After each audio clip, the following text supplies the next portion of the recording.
എൻ്റെ പേരാണോ പ്രശ്നം? അത് തന്നെയാണ് എനിക്കും ചോദിക്കാനുള്ളത്. കരോൾ സംഘത്തിനൊപ്പം ഒന്നും പോവാതിരിക്കുക, ശ്രദ്ധിക്കുക. എവിടുന്നാണ് ഇരട്ടത്ത് കൂമ്പിലടിയിൽ കിട്ടിക്കഴിഞ്ഞതിന് ശേഷം ഞാൻ അങ്ങനെയായിരുന്നു ഇങ്ങനെയായിരുന്നു പറഞ്ഞിട്ട് കാര്യമില്ല. മാധ്യമം ഒന്നും പറയാൻ പോലും പറ്റില്ല. പുളകി ഇടി കിട്ടിയിട്ടുണ്ടോ പറഞ്ഞു ഇന്നൊരു ലെവലിലേക്ക് ഒന്ന് അവർ പറയാൻ പോലും മടിക്കുകയാണ്. ഒരു ചോദ്യത്തിനകത്ത് 10 ചോദ്യം വെക്കലടാ. അപ്പൊ ബീഫ് ഈറ്റിംഗ് സീൻ ആ ഇറക്കുന്നത് കട്ട് ചെയ്തു. പിന്നെ അവർ ആഭ്യന്തര ശത്രുക്കൾ എന്നൊരു വാക്കുണ്ട്.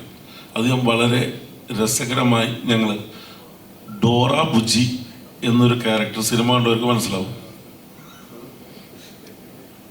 അങ്ങനെ മാറ്റി. ഡോറ ബുജിയെ ഇവിടെ നിരോധിക്കാൻ പറ്റില്ലല്ലോ, ഇല്ലല്ലോ. ആ പടത്തിന്റെ ലൈസൻസിങ് അങ്ങനെ കുറച്ച് ടെക്നിക്കൽ ഡിഫിക്കൽട്ടീസ് എത്തിക്കാൻ പറ്റിയില്ല. അതിന് കാരണം നമുക്ക് വളരെ വൈകി കിട്ടിയ സെൻസർ സർട്ടിഫിക്കറ്റ് ആണ്. പക്ഷെ നമുക്ക് ആരെയും പറഞ്ഞിട്ട് കാര്യമില്ല, വാട്ടെവർ. സോ നമുക്ക് ഇന്നലെ നമുക്ക് പറ്റുന്ന അത്രയും തിയേറ്റേഴ്സിൽ സിനിമ ഇറക്കിയ എല്ലാ സ്റ്റേഷനിലും ഞാനിപ്പോൾ പേഴ്സണലി കുറച്ച് സ്ഥലത്ത് തിയേറ്റർ വിസിറ്റിനും പോയിരുന്നു. അവിടെ നിന്ന് എനിക്ക് നല്ല റെസ്പോൺസ് കിട്ടി. I really hope that you all are enjoying the film. I was not in Kochi yesterday, but I've seen Shane visiting theaters and people have been responding really well. I'm really happy. This is my first love story and people are positively responding to it. So we really hope that over the weekend more and more people will come and watch Hal because they will spread honest reviews and everyone has worked really hard on it. So it just feels very grateful and very overwhelming to see such a positive response from Malayalam people. Thank you. കോടതി വിധികൾ അതിൻ്റെ ഒരു വ്യക്തമായിട്ട് release date പരിധി നടക്കുന്ന ഒരു producer അടങ്ങിയ ഒരു ടീം, അതിൻ്റെ കറക്റ്റ് ഏത് സമയത്ത് ആര് കൊണ്ട് കേസ് കൊടുക്കും, പിന്നെ അതിൽ ആര് അപ്പീൽ പോകും, ഈ അപ്പീലിൽ നമുക്ക് എങ്ങനെ നമ്മളെ തരണം ചെയ്യാം. വക്കീൽ ഓഫീസ് നമ്മൾ പണ്ട് ശ്രീനേട്ടൻ പറഞ്ഞ പോലെ തന്നെ ഒരിടത്ത് പാല് കാച്ചൽ എന്ന് പറഞ്ഞതിന് അത്രയും ബുദ്ധിമുട്ടി ഇറക്കിയൊരു സിനിമയാണ്. അപ്പോൾ ആ ബുദ്ധിമുട്ടൊന്നും പ്രേക്ഷകൻ അറിയേണ്ട ആവശ്യമില്ല. ഈ പറഞ്ഞ പോലെ തന്നെ സിനിമ കണ്ടു കഴിഞ്ഞാൽ അവർക്ക് എന്താണത് പോസിറ്റീവാണോ നെഗറ്റീവാണോ ആ വേർഡിക്റ്റ് മാത്രം നമ്മൾ കടമെടുത്താൽ മതി. പക്ഷെ ഇന്നലെ ഷൈനോടൊപ്പം പല തിയേറ്ററിലും പോയി കഴിഞ്ഞപ്പോൾ എല്ലാവരും വളരെ പോസിറ്റീവായിട്ട്, പിന്നെ അവരെയൊന്നും അഭിനയിപ്പിക്കാൻ പറ്റില്ലല്ലോ. റോണി ചേട്ടൻ സിനിമയിൽ ചോദിച്ച ചോദ്യം തന്നെയാണ്, എൻ്റെ പേരാണോ പ്രശ്നം? അത് തന്നെയാണ് എനിക്കും ചോദിക്കാനുള്ളത്. കുറച്ച് പേര് ചെയ്യുന്ന കാര്യത്തിന് ഒരു സമുദായത്തിന് മൊത്തം ഒരു കണ്ണിൽ കാണുന്നത് എന്തിനെന്നാണ് ഈ സിനിമ ചോദിക്കുന്നതാണ് എനിക്ക് മനസ്സിലാവുന്നത്. അപ്പോൾ നമ്മളാരും തിരഞ്ഞെടുത്ത് വന്നിരിക്കുന്ന മതങ്ങളൊന്നുമല്ല. നമ്മളെല്ലാവരും അതാത് സാഹചര്യങ്ങളിൽ ജനിച്ചു വീണു, നമ്മൾ ഓരോ മതങ്ങൾ ഫോളോ ചെയ്യുന്നു. ഈ മതം എന്താണ്? നമുക്ക് ജീവിക്കാനുള്ള ഒരു ഡിസിപ്ലിൻ മാത്രമാണ്. അതിൻ്റെ പേരിൽ, അതായത് നമുക്ക് ചിട്ടകൾ വേണം ജീവിക്കാൻ. അതിന് നമ്മൾ ഓക്കെ ഇങ്ങനെ ചെയ്തില്ലെങ്കിൽ നീ നരകത്തിൽ പോകും എന്ന് പറഞ്ഞതിൻ്റെ പേരിലെങ്കിലും ഒരു സമൂഹം നല്ല രീതിയിൽ നടക്കട്ടെ എന്ന് ഓർത്തിട്ടായിരിക്കും പണ്ടായിരിക്കും മതം ഉണ്ടാക്കിയിരിക്കുന്നത് എന്നാണ് ഞാൻ വിശ്വസിക്കുന്നത്. ഇതൊന്നും ഇതിൻ്റെ പേരിൽ, അതായത് നമ്മൾ പോലും തിരഞ്ഞെടുക്കാണ്ട് നമ്മൾ ജനിച്ചു വീണ മതത്തിൻ്റെ പേരിൽ എന്തിനാണ് ഓരോരുത്തരെ മാറ്റി നിർത്തുന്നത്, അല്ലെങ്കിൽ ഒരു സമൂഹത്തിന് പറയുന്നത്? അത് ഓരോ സമൂഹത്തിനും, ഇപ്പോൾ ഒരു സമൂഹത്തിൻ്റെ കാര്യം പറഞ്ഞിട്ടുണ്ടെങ്കിൽ എല്ലാ സമൂഹത്തിനും ബാധകമാണത്. പല രീതിയിൽ പല വിഷയങ്ങളാണ് അതിലൂടെ നമുക്ക് പറയാനുള്ളത്. അത് തന്നെ സിനിമയിൽ ആ ഒരു എൻ്റർടൈൻമെൻറ്റ് ഫോർമാറ്റിൽ നിന്നുകൊണ്ടിട്ട്, ഇപ്പം ഞാൻ പറയട്ടെ, ഇതൊരു സീരിയസ് ആയിട്ടുള്ളൊരു ഡ്രാമയോ അല്ലെങ്കിൽ അങ്ങനെയൊന്നും അല്ലല്ലോ. ഇതിനകത്ത് പാട്ട്, ഡാൻസ്, ലവ് സ്റ്റോറി ഇതെല്ലാം ഉള്ളൊരു സിനിമയിലാണ് ഈ ഒരു ആശയം നമ്മൾ പറഞ്ഞു വെക്കുന്നത്. അപ്പോൾ ഇത്രയും സ്ട്രഗിളിന് ശേഷം അല്ലെങ്കിൽ ഇത്രയും ഫൈറ്റ് ചെയ്തതിന് ശേഷവും ഇത് ആളുകളുടെ റെസ്പോൺസ് കാണുമ്പോൾ ഉണ്ടാവുന്നില്ല. ചിലർ നല്ലത് പറയും, ചിലത് മോശം പറയും. സ്വാഭാവികമല്ലേ, എല്ലാവർക്കും എല്ലാ പടങ്ങളും അത് അവരവരുടെ വ്യക്തിപരമായ താല്പര്യങ്ങളാണ്. നമ്മൾക്ക് ഇഷ്ടപ്പെട്ട കഥ നമ്മൾ ചെയ്യുന്നു, അത് ഇഷ്ടപ്പെട്ട, പിന്നെ മെജോറിറ്റി ആണല്ലോ നമ്മൾ നോക്കുന്നത്. മെജോറിറ്റി എനിക്ക് വളരെ പോസിറ്റീവായിട്ട് തന്നെയാണ് എനിക്ക് ഫീൽ ചെയ്യുന്നത്. അതെന്നെ കാണാൻ പറ്റുന്നത് തിയേറ്ററിൽ നിന്ന്. അല്ലെങ്കിൽ ഞാൻ കണ്ട കാര്യം, എൻ്റെ പേഴ്സണലി ഉള്ള ഇൻസ്റ്റാഗ്രാമിൽ നിന്നോ അല്ലെങ്കിൽ ഫേസ്ബുക്കിൽ നിന്നോ എനിക്ക് നല്ല രീതിയിൽ മെസ്സേജുകൾ വന്നുകൊണ്ടിരിക്കുക, കണ്ടവരുടെ അഭിപ്രായങ്ങൾ. ശരിക്കും ഇപ്പോൾ കാണുന്ന മനുഷ്യന് കൈ കൊടുക്കാതെ കാണാത്ത ദൈവത്തെ കൈ തൊടണമെന്ന് പഠിപ്പിക്കുന്ന ഒരു സമൂഹത്തിലേക്കാണ് പൊക്കോണ്ടിരിക്കുന്നത്. ഏകദേശം കേരളം അതുപോലെ ആയിക്കൊണ്ടിരിക്കുകയാണ്. അപ്പോൾ ശരിക്കും കേരളത്തിലെ കാര്യം അറിയില്ല, നല്ല റായ്പൂർ കുറെ ക്രിസ്മസ് അപ്പൂപ്പന്മാർക്ക് ഇടിയിട്ടുണ്ട്. ഇപ്പൊ പാലക്കാട് ജീവനുള്ള അപ്പൂപ്പന്മാർക്കല്ല, ജീവനില്ലാത്ത അപ്പൂപ്പന്മാർക്കാണ് കൂടുതൽ കിട്ടിയത്. പാലക്കാട് കിട്ടിയിട്ടുണ്ട്. അത് കുട്ടികളെ എറണാകുളത്തോട്ട് എത്തിയിട്ടില്ല, എത്തിക്കൊണ്ടിരിക്കുന്ന അവസ്ഥയിലാണ്. ശരിക്കും ശ്രദ്ധിച്ച് കണ്ടൊക്കെ നടക്കുക. കരോൾ സംഘത്തിനൊപ്പം ഒന്നും പോവാതിരിക്കുക, ശ്രദ്ധിക്കുക. എവിടുന്നാണ് ഇരട്ടത്ത് കൂമ്പിലടിയിൽ കിട്ടിക്കഴിഞ്ഞതിന് ശേഷം ഞാൻ അങ്ങനെയായിരുന്നു ഇങ്ങനെയായിരുന്നു പറഞ്ഞിട്ട് കാര്യമില്ല. മാധ്യമം ഒന്നും പറയാൻ പോലും പറ്റില്ല. പുളകി ഇടി കിട്ടിയിട്ടുണ്ടോ പറഞ്ഞു ഇത്രയൊക്കെ കാര്യങ്ങൾ നടക്കുമ്പോഴും നമുക്ക് പറഞ്ഞ ഒരു സിനിമ ഇപ്പൊ ഒരു എല്ലാത്തിനും സുപ്പീരിയർ വന്ന അധികാരമാണ്, പവറാണ് പറയുന്നത്. പവർ ഉള്ളവൻ എന്തും ആകാം, ഞാനാണ് അധികാരത്തിൽ എന്തും ആകാം എന്നൊരിത്. അപ്പൊ നേരത്തെ ഒക്കെ സിനിമ എന്ന് പറയുന്നത് തെറ്റാണെങ്കിൽ തെറ്റെന്ന് ചൂണ്ടിക്കാണിക്കാനും അത് പ്രേക്ഷകർ അക്സെപ്റ്റ് ചെയ്യാനുണ്ട്. ഇന്നത് തെറ്റെന്ന് പറഞ്ഞാൽ പോലും എന്റെ ജീവന് ആപത്താണ്, അല്ലെങ്കിൽ എനിക്ക് ചുറ്റുമുള്ളവർക്ക് ആപത്താണ് എന്നൊരു ലെവലിലേക്ക് വന്ന് കഴിഞ്ഞാൽ അവർ പറയാൻ പോലും മടിക്കുകയാണ്. ഒരു ചോദ്യത്തിനകത്ത് 10 ചോദ്യം വെക്കലടാ, എനിക്ക് എല്ലാം കൂടി പ്രോസസ് ചെയ്ത് തരണില്ല. ഇത് ഞാൻ പറഞ്ഞു കറക്റ്റ് കിട്ടുന്നില്ല, എന്നെ കുഴി ചാടിക്കല്ലോ പ്ലീസ്. റോണി ചേട്ടന്റെ പെർസ്പെക്റ്റീവില് ഇപ്പം ഈ സിനിമ എടുത്തത് ഈ സിനിമ തന്നെ എടുത്തു, ഇത്രയും ഫൈറ്റ് ചെയ്തിട്ട് ആളുകളിലേക്ക് എത്തിക്കുകയാണ്. അപ്പോഴും അതിനകത്ത് ചില സീനുകളുണ്ട്, അല്ലെങ്കിൽ രാഗിയുടെ ഇത് എടുത്ത് പറയുന്നത് ഒരു പ്രത്യേക സമുദായത്തെ അല്ലെങ്കിൽ അവരെ കാണിച്ചോട്ടെ, അവരുടെ എന്താണെന്ന് കാണിക്കുകയും ചെയ്യും, അത് നല്ല കാര്യം തന്നെയാണ്. പക്ഷെ ആളുകളിലേക്ക് ഉണ്ടാകുന്ന ഒരു റിസൾട്ട് ഉണ്ടല്ലോ, ഇത് എത്തിച്ചിട്ടും ഇങ്ങനെയാണ് ആളുകൾ അക്സെപ്റ്റ് ചെയ്യുന്നത് എന്ന് എപ്പോഴെങ്കിലും തോന്നിയിട്ടുണ്ടോ? ഇന്നലെ പടം ഇറങ്ങിയിട്ടല്ലേ ഉള്ളൂ. ഇപ്പൊ എക്സെപ്റ്റ് ചെയ്തതിൽ ഇപ്പോൾ ഓരോ തിയേറ്ററിലും 4 ഷോ വെച്ചല്ലേ കഴിഞ്ഞിട്ടുള്ളൂ. ഇന്നലെ കഴിഞ്ഞ ഷോസൊക്കെ വളരെ പോസിറ്റീവാണ്. ഇതിനിപ്പോൾ ഈ പറഞ്ഞ പോലെ തന്നെ ഈ വീക്കെൻഡിലോട്ട് എത്തുമ്പോൾ കൂടുതൽ ആൾക്കാരിലോട്ട് എത്തി. ആ പടത്തിനകത്തൊരു പോസിറ്റീവ് മെസ്സേജ് ഉണ്ട്, ഒരു സംശയമില്ല. പിന്നെ നമ്മൾ ചുറ്റുപാടും നടക്കുന്ന എല്ലാം നമ്മൾ നോക്കിയിട്ടൊരു കലാകാരൻ ഒരിക്കലും സിനിമ എഴുതാനോ അല്ലെന്നുണ്ടെങ്കിൽ സംവിധാനം ചെയ്യാനോ അഭിനയിക്കാനോ പറ്റില്ല. അവിടെ കണ്ടിട്ടുള്ളതിൽ ഏകദേശം നമ്മൾ കണ്ടിട്ടുള്ള എല്ലാ പേരും വളരെ പോസിറ്റീവായിട്ട് റെസ്പോണ്ട് ചെയ്തു. നീ സിനിമ കണ്ടുവോ?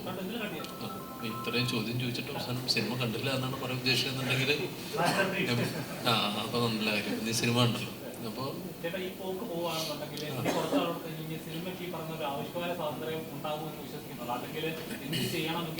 ഇലക്ഷനൊക്കെ കിടക്കല്ലേ, അടുത്ത വർഷം നിയമസഭയുണ്ട്, പിന്നെ മുമ്പോട്ട് എന്തൊക്കെ കാര്യങ്ങൾ നടക്കണമല്ലേ. എന്തായാലും അടുത്ത വർഷം ആകുമ്പോഴേക്കും കുറെ കൂടി അപ്പൂപ്പന്മാർക്ക്, ക്രിസ്മസ് അപ്പൂപ്പന്മാർക്കും പപ്പാത്തിൽക്കും കിട്ടും. അതെനിക്ക് ഉറപ്പാണ് ഈ പോക്കാണെന്നുണ്ടെങ്കിൽ. പിന്നെ അവിടെയൊക്കെ നമ്മൾ ഗോവ ആ ഭാഗത്തേക്ക് പോയി കഴിഞ്ഞിട്ട് രാത്രി കുർബാനയ്ക്കൊക്കെ പോയി നല്ല ഇടി കിട്ടും, അതെനിക്ക് ഉറപ്പായി. ഇവിടെ കേരളത്തിലൊക്കെ അഡ്ജസ്റ്റ് ചെയ്ത് കാസർഗോഡ് ട്രിവാൻഡ്രം വരെയുള്ള സ്ഥലങ്ങളിലൊക്കെ പോയി പ്രാർത്ഥിച്ചൊക്കെ നടക്കുക.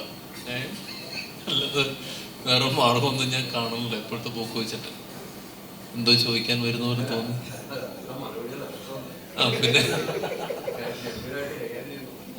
പിന്നെ ഇതിനൊക്കെ വലിയ വിമർശനം ഒക്കെ ചെയ്തിട്ടുള്ള ഒരു ലെജൻഡാണ് ഇപ്പൊ നമുക്ക് പോയത് ശ്രീനേട്ടൻ.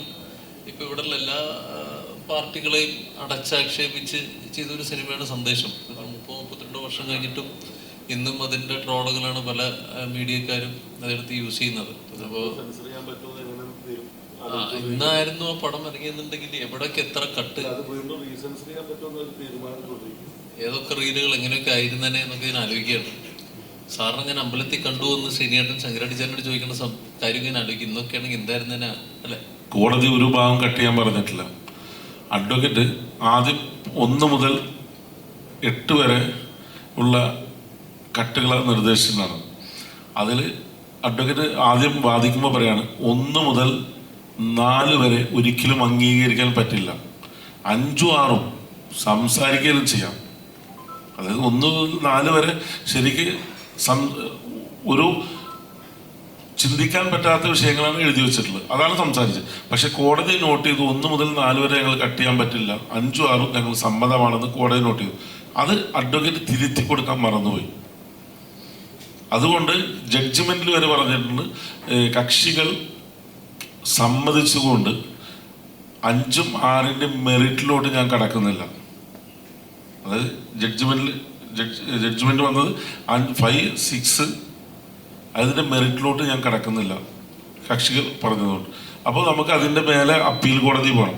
അത് പോകാൻ തയ്യാറായി നിൽക്കുമ്പോഴാണ് ഈ വിധിക്കെതിരെ കത്തോലിക്ക സഭ അപ്പീൽ പോയത്. അപ്പോൾ വീണ്ടും ഡിലേ ആകുമ്പോൾ നമ്മൾ അതിനെക്കുറിച്ച് പഠിച്ചു.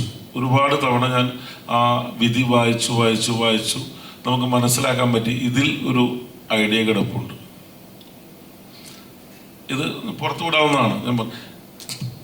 കോടതിയിൽ അവരെ എഴുതി കൊടുത്ത ബീഫ് ഈറ്റിംഗ് സീൻ എന്നാണ്. ബീഫ് ഈറ്റിംഗ് സീനാവുക എപ്പോഴാണ്?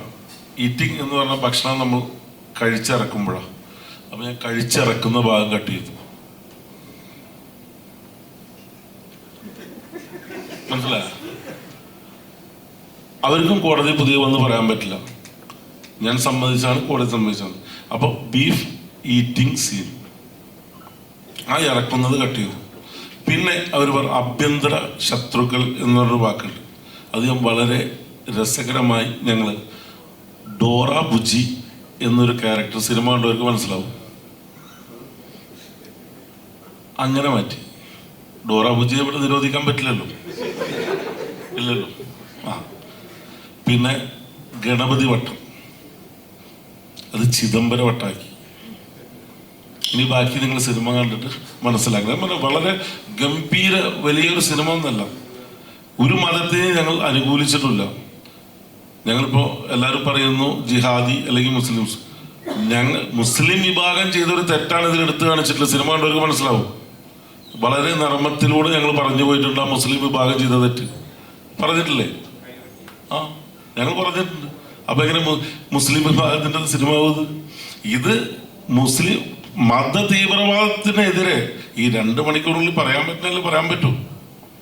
അല്ലെങ്കിൽ പിന്നെ നമ്മൾ വേറൊരു സീരിയൽ അല്ലെങ്കിൽ വെബ് സീരീസ് പോലെ എടുക്കണം എല്ലാ വിഷയങ്ങളും പറയണമെങ്കിൽ. ഞങ്ങൾക്ക് പറയാൻ പറ്റുന്ന സാധനം ഒരു എന്റർടൈനറിൽ ഞങ്ങൾ 1-2 മെസ്സേജാക്കി ഞങ്ങളത് നമുക്ക് പറയേണ്ട കാര്യം ഞങ്ങൾ പറഞ്ഞിട്ടുണ്ട്. അത് ഒരു സെൻസർ ബോർഡിനോ ഒരു കോടതിക്കോ ആർക്കും വെട്ടേണ്ടി വന്നിട്ടില്ല. വെട്ടണമെന്ന് ഒരാളും തീരുമാനം എടുത്തിട്ടുമില്ല. അങ്ങനത്തെ ഒരു ഉത്തരവ് ഇറങ്ങിയിട്ടുമില്ല. ജഡ്ജ്മെന്റ് ഈ സിനിമ കണ്ട് വളരെ നല്ല സിനിമ എന്ന് ഞങ്ങൾ ഈ കട്ട് ചെയ്ത് ഞങ്ങൾ ചെറിയ മാറ്റം വരുത്തിയപ്പോൾ ഈ വേഷനാണ് ലാസ്റ്റ് ജഡ്ജ്മെന്റ് കാണിച്ചു കൊടുത്തത്.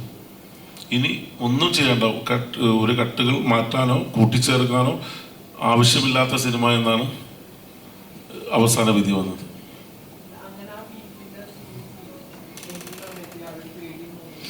പറഞ്ഞിരുന്നു നമ്മളെ ക്രൂ മെമ്പേഴ്സൊക്കെ പറഞ്ഞിരുന്നത് പാസ്സാവില്ല, ബീഫ് പ്രശ്നമാണ്.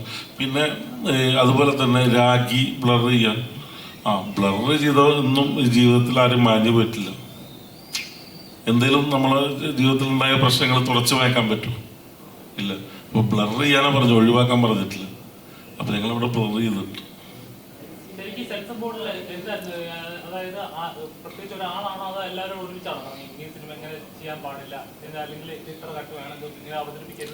അത് അവര് അറിയില്ല. അവര് ഒരു ബോർഡിന്റെ തീരുമാനം നമ്മൾ എല്ലാവരും മുന്നിൽ വെച്ചിട്ടല്ല ചർച്ച ചെയ്യുക.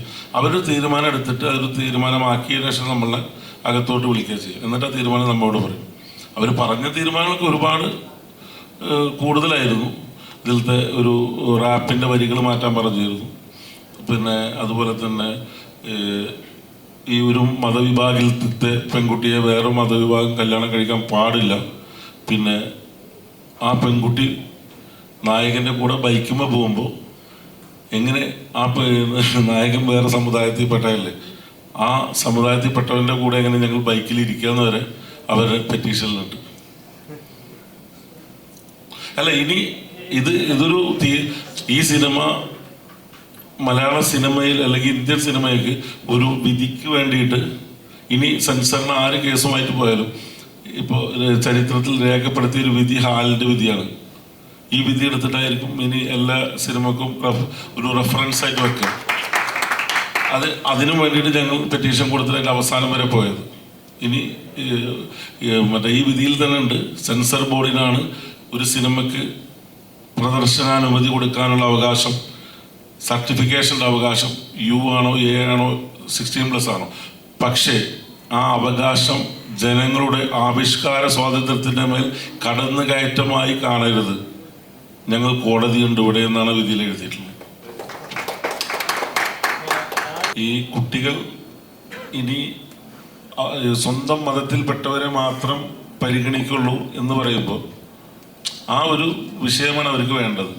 എല്ലാ മതത്തിലും ഇപ്പോൾ അന്യമതത്തിൽപ്പെട്ട ഒരു പെൺകുട്ടിനെ സ്നേഹിച്ച് അവളെ അന്യമതത്തിൽ തന്നെ ജീവിക്കാൻ അല്ലെങ്കിൽ ഇതര മതത്തിൽ തന്നെ ജീവിക്കാൻ അനുവദിച്ചാൽ, ഒരു വീട്ടിൽ 2 മതം ഉണ്ടെങ്കിൽ ഈ വർഗീയത വരും? വർഗീയത വരില്ല. അപ്പൊ വർഗീയത ഉണ്ടെങ്കിലാണ് ഇന്ന് നിലനിൽക്കാൻ പറ്റുള്ളൂ. ഒരു വർഗീയത വിറ്റുകൊണ്ടാണ് ഇവിടെ വോട്ട് ബാങ്കും രാജഭരണങ്ങളും എല്ലാം നടന്നു പോകുന്നത്. ഒരു സമയത്ത് ഇലക്ഷൻ ആകുമ്പോൾ ഒരു വർഗീയത പാർട്ടിനെ കൂട്ടുപിടിക്കുന്നു, ഒരു സമുദായത്തിനെ കൂട്ടുപിടിച്ചിട്ടാണ് വോട്ട് ബാങ്കിലാണ് എല്ലാം നടക്കുന്നത്.